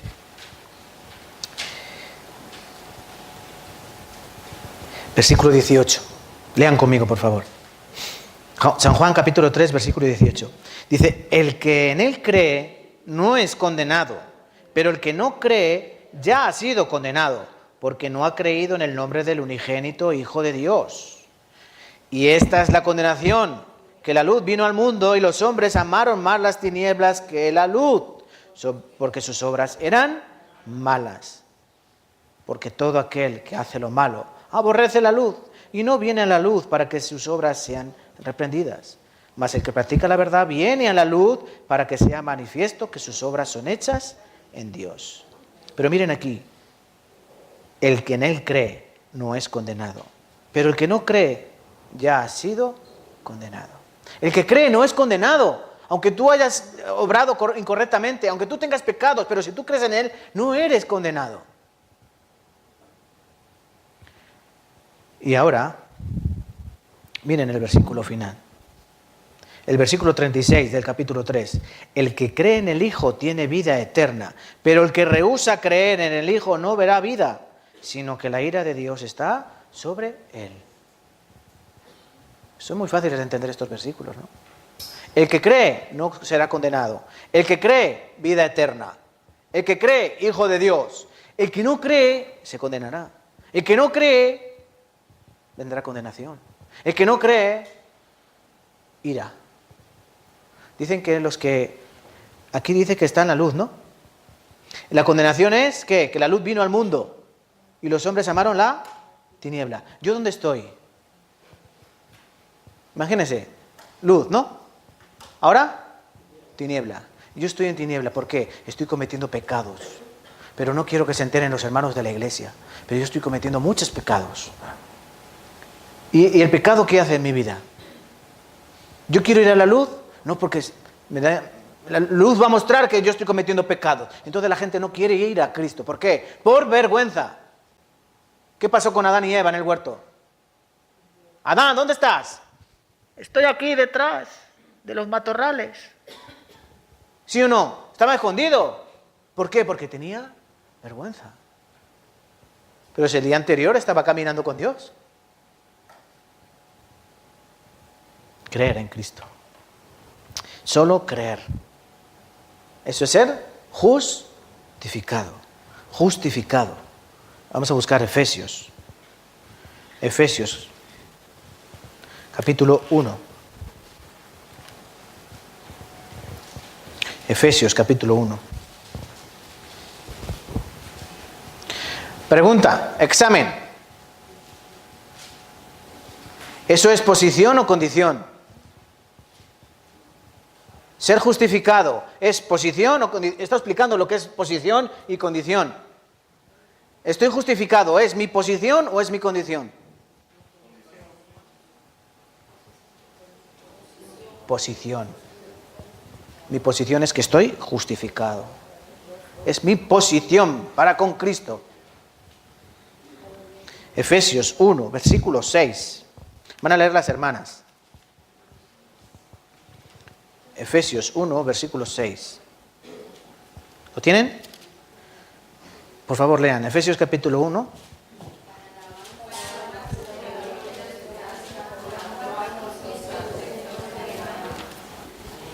¿Qué nos hizo? Aceptos. Versículo 7. En quien tenemos redención por su sangre, el perdón de pecados, según la riqueza de su gracia. ¿Esto es posición o condición? ¿Qué es? ¿Condición o posición o condición? En quien tenemos redención por su sangre, el perdón de pecados según las riquezas de su gracia. ¿Posición o condición? Posición. Yo tengo el perdón de pecados. Yo he sido justificado. Yo tengo el perdón de los pecados. Esa es mi posición. Yo soy salvo. Y nadie me lo va a arrebatar. ¿Entienden? Porque es de Dios. Nadie me lo puede quitar. Me lo ha dado Dios. Esa es mi posición. Venga, un ejemplo de condición. Efesios capítulo 2, versículo 8 al 10. Efesios 2, versículo de 8 al 10. Porque por gracia sois salvos por medio de la fe, esto no de vosotros, pues es don de Dios, no por obras para que nadie se gloríe. Esto es, ¿posición o condición? Posición. Porque por gracia sois salvos por medio de la fe, esto no de vosotros, es don de Dios. Es por la fe, es una posición. No por obras, no por mis obras, porque yo por mis obras no puedo hacer nada. No por obras para que nadie se gloríe. Yo estoy en el cielo porque he sido más bueno que tú. No por obras tuyas para que nadie se gloríe. Esa es la posición. Ahora sí viene la condición. Porque somos hechura suya, creados en Cristo para buenas obras, las cuales Dios preparó de antemano para que anduviésemos en ellas. ¿Esto qué es, posición o condición? Ahora sí, Samuel, ahora sí, condición. Condición, esto es condición. ¿Por qué? Porque somos hechura suya para hacer buenas obras. Hay algunos que hacen más buenas obras, otros menos obras. Eso es mi condición, porque unos son más maduros, otros menos maduros, porque otros son más grandes espiritualmente, otros son más pequeños, porque unos están más preparados, otros están menos preparados. Esa es la condición. Hay bebés en Cristo aquí ahora mismo, y hay adolescentes en Cristo ahora mismo, y hay adultos en Cristo ahora mismo. Por eso es condición. Somos hechura suya, y vamos haciendo buenas obras. Espiga, o sea, hierba, espiga, grano lleno en la espiga. Es un proceso. Tú ahora eres hierba, has sido justificado, entonces eres hierba. Tienes vida, has crecido, has brotado. Ah, ya tiene vida. No es como esto que está muerto. Ha crecido, ha germinado. Es hierba, vivo, bien, bien. Primer paso conseguido, es la justificación. ¿Qué hace la justificación? Nos salva de la culpa del pecado. Ya no tenemos culpas. Romanos 5 dice que ya no es culpa, ya no es mi culpa. ¿Yo era pecador por culpa de quién? Adán. ¿Por qué era yo pecador? ¿Porque mi padre me enseñó a robar? No. Porque mi padre, Adán, era pecador. Por eso yo soy pecador, pero era mi culpa. ¿Es mi culpa ser hijo de quien soy? No. Por eso Dios nos justifica. Dios nos justifica. La justificación es la salvación de la culpa del pecado. Ya no tenéis culpa, ya eres justificado. Eso significa, ¿vale? Por eso somos, dice Efesios, ¿no? Hemos leído, somos aceptos, ¿por quién? Por el amado. Eres aceptado por Dios porque eres justificado por Dios. Porque Él ha visto tu pecado en tu corazón, ha visto tu arrepentimiento, Él te ha dado arrepentimiento en tu corazón y dice, como tú no tienes la culpa y no quiero que vayas al infierno, eres justificado. ¿Por qué? Porque crees en Cristo Jesús. ¿Vale? Siguiente, más rápido. Justificación. Después es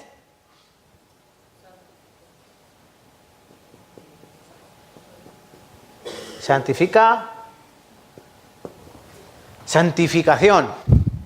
¿Qué significa eso, la santificación?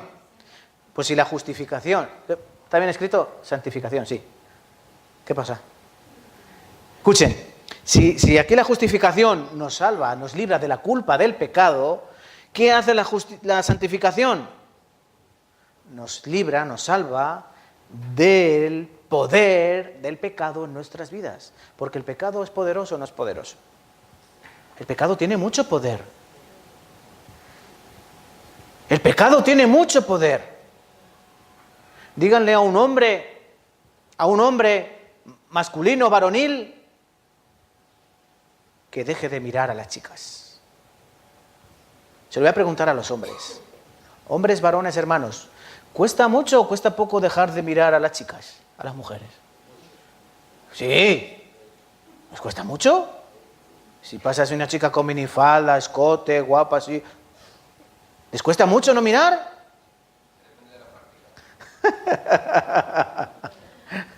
Todo es una enseñanza, ¿no? Claro. Pero cuesta mucho. Claro que cuesta mucho. ¿Por qué? Porque la carne... Pero el espíritu te dice dentro, que tú ya tienes mujer. El espíritu te dice, cuidado. San Mateo capítulo 5. No todo el que comete adulterio lo hace con el cuerpo, ¿no? ¿Oíste que fue dicho, no cometerás adulterio? Pero yo os digo, el que mira a una mujer para codiciarla y adulteró con ella en su corazón. ¿Y tú qué haces? ¡Chup! Mira para otro lado. Ese proceso se llama santificación. Nos libra de la presencia, del poder de pecado, perdón. La santificación. Romanos capítulo 5, otra vez.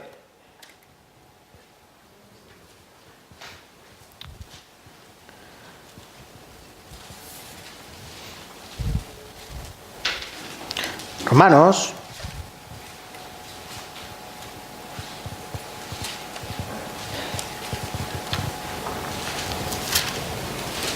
poquito más, ¿vale?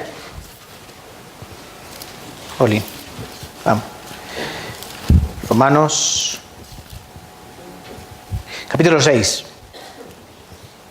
Capítulo 6.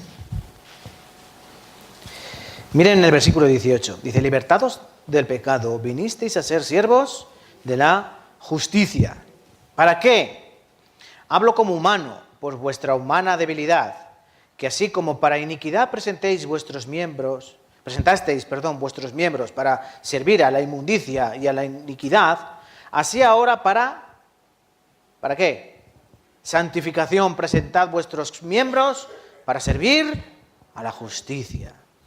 Versículo 22. Mas ahora que habéis sido libertados del pecado y hechos siervos de Dios, tenéis por vuestro fruto la santificación y como fin la vida eterna. Tenéis por vuestro fruto la santificación. ¿Cuál es el fruto que tiene que dar el creyente? Producto de santificación. Hebreos nos habla de que tenéis que buscar la paz con todos y la santidad, sin la cual nadie puede ver a Dios. Eso dice la palabra. Tenéis que buscar la paz con todos y la santidad, sin la cual nadie puede ver a Dios. Es un proceso. Hierba, espiga, grano lleno en la espiga. ¿Qué es la santificación? La santificación es un proceso. Día tras día tienes que limpiar lo que hay malo en ti. Día tras día tienes que ir a Cristo para que Él quite lo malo que hay en ti. No se trata de que tú recibes la salvación y ya no vas a hacer nada, ningún pecado. No puede ser así. Porque, vuelvo a repetir, tú sigues viviendo en este cuerpo. Tu alma ha sido salvada, pero tu cuerpo todavía está aquí en esta tierra. Entonces, ¿qué tengo que hacer? Pedirle al Señor que día tras día quite de ti, ¿el qué? La fornicación, el robo, el juego, el hablar mal, el odiar. ¿Entienden? Día tras día Dios tiene que quitar de ti esas cosas. El que comenzó la obra la va a perfeccionar hasta el día postrero. Eso es una promesa. Cristo comenzó la buena obra y Cristo la va a perfeccionar. Tú tienes que poner de tu parte. Tú tienes que poner de tu parte. No se trata de ser meros espectadores. A ver cómo lo hace Dios. Muy bien. Sí, no. En San Mateo capítulo 5, las bienaventuranzas, hay una que dice, bienaventurados los de limpio corazón. Porque ellos, ¿qué van a hacer? Ellos van a ver a Dios. Entonces, condición para ver a Dios, tener un limpio corazón. Como decía el salmista, ¿quién podrá decir limpio estoy de mi pecado? Tú tienes que limpiar día tras día. Jesucristo, la noche antes de morir, ¿se acuerdan cuando le lavó los pies a los discípulos? Pedro no quería, no, a mí no me laves. Cristo dijo, pues entonces no tienes nada que ver conmigo. No, sí, lávame el cuerpo, lávame todo. Y Cristo dijo, no, solo los pies. Pedro, solo los pies, no te apresures. ¿Por qué? Porque vosotros ya estáis limpios por la palabra que os he hablado. Ya estáis limpios, ya estáis salvos. Pero ahora tenéis que lavar los pies. Eso significa que tienes que lavar tu vida cristiana, tu andar en la vida cristiana. Porque tú vas a cometer errores. Entonces por la noche tienes que ir a Cristo. Yo he hecho esto mal, he hecho esto mal, esto he hecho mal. Eso se llama confesión de pecado. No tienes que ir al cura ni a nadie. Tú con Dios, personalmente, porque recuerda, tú tienes una relación, no una religión, una relación con Dios, con tu Padre. Tú ya no vas al vecino a contarle lo que has hecho, tú vas a tu Padre. Y tu Padre, que ve en lo secreto, te recompensará al público. Y Él te limpia de todo pecado. Y si tú dices, es que para mí es difícil quitar esto de mi vida, Él te va a ayudar. Él no te va a dejar así. ¿Un padre no va a ayudar a su hijo? ¿Un padre ayuda a su hijo? Siempre. Pero hay que pedir con la palabra mágica. ¿Cuál es la palabra mágica? Por favor, no. Tú tienes que ir con un corazón así. Si no, no puedes llegar a Dios. La senda de los justos es como la luz de la aurora que va en aumento hasta que el día es perfecto. ¿Han recitado alguna vez ese versículo en su casa? ¿Lo han recitado? La senda de los justos es como la luz de la aurora que va en aumento hasta que el día es perfecto. ¿Qué significa?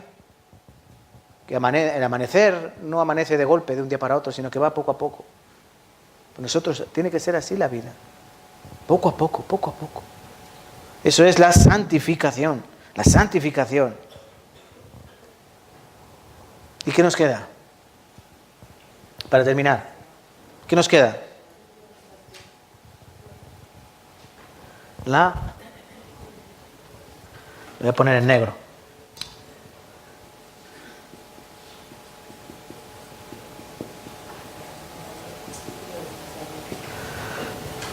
Uno, dos, tres. Justificación, santificación y la glorificación. ¿Y esto cuándo será? Cuando este cuerpo de la humillación mía sea semejante al cuerpo de la gloria suya. Cuando yo muera, mi cuerpo tiene que ser preparado para vivir en otro sitio. ¿Dónde? En el cielo. Porque si yo voy al cielo con este cuerpo, ¿qué va a pasar? Lo primero, tú no puedes entrar. Tú no puedes ir a la luna con este cuerpo, ¿a que no? ¿Qué te pasa si te ponen en la luna? Mueres, ¿no? Si tú vas con este cuerpo a la luna, ¿no mueres? ¿Sí o no? Lina, ¿mueres o no mueres? Emanuel, Marte. Si te ponen en Marte con tu cuerpo, ¿qué pasa? Te mueres, ¿no? Porque este cuerpo está preparado para vivir, ¿dónde? En la tierra. Por eso Dios tiene que cambiar tu cuerpo. Tu cuerpo de pecado tiene que ser cambiado en cuerpo de gloria. Eso se llama glorificación. Pero esto no lo vemos. Pero esto es la esperanza que tiene el cristiano. Este es el gozo por el que vive una vida de santificación. ¿Para qué soy yo justificado? Para vivir en santidad. ¿Y por qué yo tengo que vivir en santidad? Porque yo tengo la esperanza de ser glorificado. Porque este cuerpo ya me cae mal. Este cuerpo me cae gordo. No me gusta que este cuerpo miren en mujeres. No me gusta que este cuerpo esté deseando siempre comer y cosas buenas. No me gusta que este cuerpo tenga estos deseos tan corruptos. Estoy cansado de mi cuerpo. Yo quiero este cuerpo de gloria. Por eso yo cada día intento vivir en santidad. Porque ese es el deseo de mi Padre. Un padre no quiere que sus hijos vivan de cualquier manera, ¿verdad? Un padre quiere que sus hijos vivan correctamente. ¿Qué hace un mal padre? Hay muchos malos padres que no se dan cuenta que son malos padres. Por ejemplo, cuando de un niño se le ríen las gracias, eso es un mal padre. ¿Entienden? El niño pequeño que pide decir, perdón la palabra, no voy a decir palabrotas, no. Dice una palabrota. Y el padre, mira cómo dice mi hijo esto, mira. Y el niño, y todos se ríen, ¿no? Pero luego, ¿qué pasará? Cuando el niño tenga 10 años no va a tener tanta gracia. Y te diga a ti, a que el papá no se va a reír. Pero ha sido un mal padre porque le ha reído las gracias. Un buen padre, ¿qué tiene que hacer? No, eso no se dice. Tienes que esto. Dios es así. Dios es un buen padre y nos enseña. Tenéis que vivir así. Él no es que sea Dios un dictador. Algunos se piensan que Dios es un dictador, que no quiere que tengamos relaciones sexuales, que no quiere que hagamos esto. No. Dios sabe que eso es malo para ti. Eso es malo para ti. Eso es malo para ti. Porque Él te ama. Él dio a su Hijo unigénito para que todo aquel que en Él cree no se pierda, mas tenga vida eterna. Y Él te ha puesto en un lugar que se llama iglesia. Esto es la iglesia. ¿Para qué? Para que crezcas. Porque aquí es donde se crece. En la iglesia. Que es su cuerpo. No en el edificio. La congregación es donde uno crece. En San Juan capítulo 15. Vamos a buscar San Juan capítulo 15.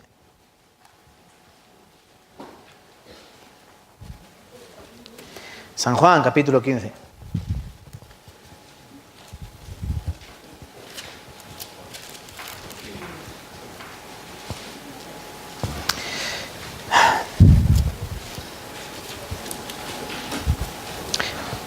Versículo 1. Yo soy la vid verdadera y mi Padre es el labrador. Todo pámpano que en mí no lleva fruto lo quitará. Y todo el que lleva fruto lo limpiará. ¿Para qué? Para que lleve más fruto. Ya vosotros estáis limpios por la palabra que os he hablado. Permaneced en mí y yo en vosotros. Como el pámpano no puede llevar fruto por sí mismo si no permanece en la vid, ¿Quién es la vid? Cristo, ¿verdad? Así tampoco vosotros, si no permanecéis en mí. Yo soy la vid, vosotros los pámpanos. El que permanece en mí y yo en él, éste lleva mucho fruto, porque separados de mí nada podéis hacer. El que en mí no permanece será echado fuera como pámpano y se secará, y lo recogen y los echan en el fuego y arden. Si permanecéis en mí y mis palabras permanecen en vosotros, pedid todo lo que queréis y os será hecho. Permaneced en mí y yo en vosotros. Eso es estar en la iglesia. La iglesia es permanecer en Cristo, porque apartados de Él nada podéis hacer. ¿Qué hará una persona que viene a la iglesia por un tiempo pero luego desaparece? ¿Qué pasará con esa persona? El pámpano es cortado y ¿qué hace fuera? Se seca. A lo mejor al principio ve alguna predicación en internet, a lo mejor lee de vez en cuando su Biblia, pero ¿qué pasará? Se secará, se secará. Por eso tiene que haber 3 procesos en la vida. Hierba, espiga, grano lleno en la espiga. El que persevere hasta el fin, este será salvo. Justificación, santificación, glorificación. Hierba, espiga, grano lleno en la espiga. ¿Cómo debemos vivir en la vida cristiana? Pablo dijo en el capítulo 6 de Romanos: ¿viviremos en el pecado para que la gracia abunde? ¿Y qué dijo? En ninguna manera. En San Juan capítulo 8, una mujer fue atrapada en adulterio, ¿verdad? ¿Se acuerdan de la historia de la mujer adúltera? San Juan capítulo 8. Y esa mujer tenía que ser apedreada. Iban a apedrearla. Jesucristo dijo: el que esté libre de pecado, que tire la primera piedra. Y desde los más ancianos hasta los más jóvenes, empezando por los ancianos, terminando por los jóvenes, uno a uno se marcharon. ¿Por qué se fueron primero los ancianos? Porque tenían más pecado. Uno cuanto tiene más años tiene más pecado. Por eso los ancianos empezaron a ir antes. Dijeron: uy, si me acuerdo yo de mi pecado, se fueron. Y los jóvenes, viendo a los ancianos, dijeron: o va a ser que sí que tenemos pecado. Y todos se fueron. Y Jesucristo se acercó a esta mujer y le dijo: mujer, ¿te ha condenado alguno? ¿Y qué dijo ella? Ninguno. Y Cristo dijo: ni yo te condeno. Esto es posición o condición. Samuel, atrévete. Ni yo te condeno. ¿Posición o condición? Posición. Ni yo te condeno. Es la posición. No eres condenada. Ahora, siguiente palabra que dijo: vete y no peques más. ¿Posición o condición? Condición. Condición. Ni yo te condeno. Posición. Eres salva. Vete y no peques más. ¿Posición o condición? Condición. En ese mismo capítulo había un hombre paralítico en el lago de Betesda. Un hombre paralítico. Dice que de cuando en cuando en ese estanque caía un ángel y era purificado el primero que se metía en el estanque. Pero este paralítico dice: cuando se mueven las aguas y yo voy a meterme, ya uno se ha metido antes que yo y ha sido sanado. Así que llevaba ahí no sé cuántos años. Y que dijo Cristo, en día de reposo, dijo Cristo: coge tu lecho y vete, ¿verdad? Los judíos le preguntan: ¿lo ven? ¿Dónde vas tú con el lecho? ¿Dónde vas tú cargando en el día de reposo? Este hombre dice: no, el que me ha sanado me ha dicho que yo coja mi lecho y me vaya. ¿Y quién es ese? No lo vio, no vio a Cristo. Dice: no lo sé, uno. Pero ese hombre fue al templo. Y allí se volvió a encontrar con Cristo. ¿Y qué le dijo Cristo? Está también en San Juan capítulo 8. ¿Qué le dijo Cristo? Mira, has sido sanado. ¿Posición o condición? Posición. Has sido sanado. tus pecados han sido perdonados. No peques más, no sea que te venga algo peor. ¿Posición o condición? Condición. ¿No lo he entendido bien, no? Yo tengo una posición, yo soy salvo. Yo tengo vida eterna. Mis pecados han sido perdonados. Pero yo tengo una condición, que vivo en un cuerpo. Tengo que tener cuidado cómo vive mi cuerpo. Porque yo tengo que librar la salvación de mi conducta. Porque eso se va a escribir en el libro de la memoria. Porque tengo que obrar, tengo que dar frutos. Por el fruto se conoce el árbol. Hay que dar frutos de arrepentimiento, hay que dar frutos. Hay que salvar almas. Han aprendido, ¿no?, cómo hay que vivir. Otro día explicaremos más ampliamente sobre el tabernáculo, sobre la posición y la condición.